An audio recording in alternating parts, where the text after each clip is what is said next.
Good morning. Happy Friday. You like the shirt? Everybody get the shirt? Sorry I'm late. We had to get up this morning and start doing stuff right away. It was one of those mornings, so I'm here a little bit later. So, lot of positive response to the video yesterday, and as I said, I think that's one of the best things that I've ever personally come up with. So let me give you some more things along those lines that I didn't come up with, but I think were very helpful through all the years that I did all the family law stuff. So a lot of times when people are dealing with separating as a parent, there's a lot of issues. There's a lot of issues regarding duration, 50-50, who gets what, how much time, blah, blah, blah, who gets what holidays. And then there's many times where there's issues regarding, is everything going okay at the other person's place? And I'm worried about that. I'm worried about their ability to manage the child and the situation and all of this stuff. That in particular happens in paternity cases. So here's a couple of things. I didn't come up with these, but I think they were very helpful for a lot of people. First of all, if you're no longer going to be living with your child 100% of the time, try to not get wrapped up in duration. People get wrapped up in, I'm not getting 50% of the time, or I didn't get Christmas this year or last year or whatever. Duration does not equal quality, ever. I've been a parent from 2,000 miles away for coming up on half of my child's life. And my ability to have an impact on her life was not affected by distance because I made her a priority. Quite simply, kids want to know that they're a priority, and I made her a priority. I reached out to her every day. I made sure that I was there to see her at the times when I told her that I was there to see her.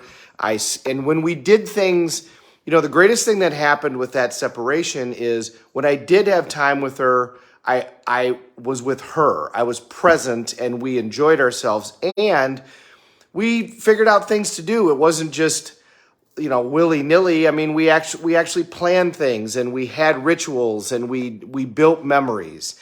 And those things don't have to cost a ton of money and don't have to be super sophisticated. It can be a miniature putt course. It can be an arcade. It can be a specific place where you go get lunch in a mall, whatever. It can be a visit to some place, but we built memories. So don't get wrapped up in duration. Duration doesn't equal quality. I remember when I first started, and back then it was pretty traditional that it was every other weekend and one evening during the week that wasn't overnight. That was kind of the masculine energies typical visitation 30 years ago.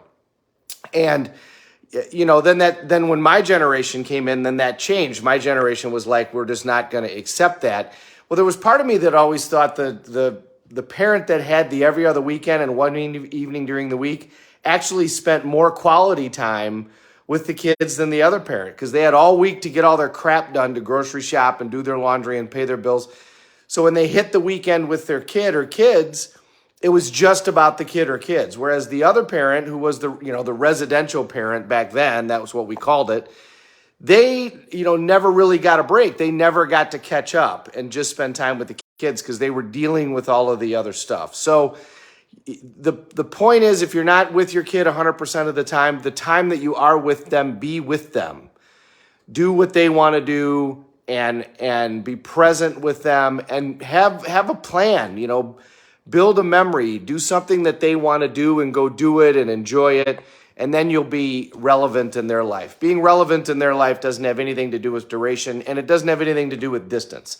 If they know that they're a priority to you, then you're going to be relevant in their life. Secondly, people that end up worried about what's going on in the other residence. And that happens a lot, especially in paternity cases. That happens a lot. So that's difficult because, I heard a million times from parents, well, the kid doesn't want to go to the other parent's house. Okay, well, kids want you to be happy. So if by saying that it makes you happy, then they're going to say it, whether or not they believe it or feel that way. And you're going to say, oh, well, not my kid. Well, look, it's very hard to tell that. So when a child says something like that, that may or may not be true. They may enjoy being at the other person's house, but they know that if they tell you that you're going to be disappointed. So they're not going to tell you that. They're going to tell you what you want to hear because all they want is parents to be happy, like I said yesterday. So that's not a reliable way to find out if in fact there's problems at the other place.